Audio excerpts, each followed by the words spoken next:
ஒவ்வொருவர் பெயரிலும் 1.20 லட்சம் ரூபாய் கடன். ஓராண்டிற்கான வட்டி மட்டும் 63,722 கோடி ரூபாய். எங்கே போகிறது தமிழ்நாட்டின் பொருளாதாரம் என்று பாமக தலைவர் அன்புமணி ராமதாஸ் பட்ஜெட் குறித்து கேள்வி எழுப்பியுள்ளார். கோணம் 1. தமிழ்நாடு மீள முடியாத கடன் வலையில் சிக்கிக் கொள்வதை நோக்கி பயணிப்பதை 2024-25 ஆண்டிற்கான நிதிநிலை அறிக்கை உறுதி செய்திருக்கிறது. 2024-25 ஆண்டின் நிறைவில் தமிழ்நாடு அரசின் நேரடி கடன் மட்டும் 8,33,361 கோடியாக அதிகரிக்கும் என்பதும் ஓராண்டிற்கான வட்டியாக 63,722 கோடியாக செலுத்த வேண்டும் என்பதும் தமிழகத்தின் எதிர்காலம் குறித்த அச்சத்தை ஏற்படுத்துகின்றன என்பது அன்புமணியின் வாதமாகும்.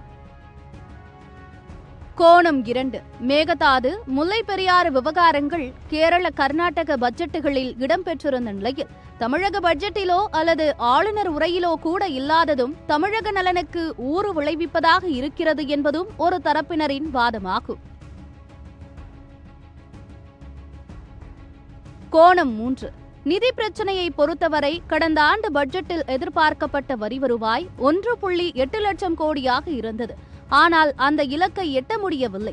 வரி வருவாய் 1.70 லட்சம் கோடியாக குறைந்துவிட்டது. மேலும் இலவச திட்டங்களும் வருவாயில் பெரும் பங்கை விழுங்கிவிடுகிறது.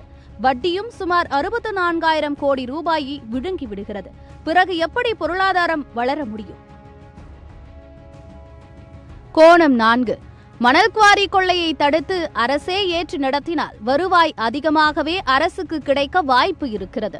டாஸ்மாகை நடத்தும் போது ஏன் மணல் குவாரியை அரசை ஏற்று நடத்தக்கூடாது என்கிற கேள்வியும் எழுப்பப்படுகிறது.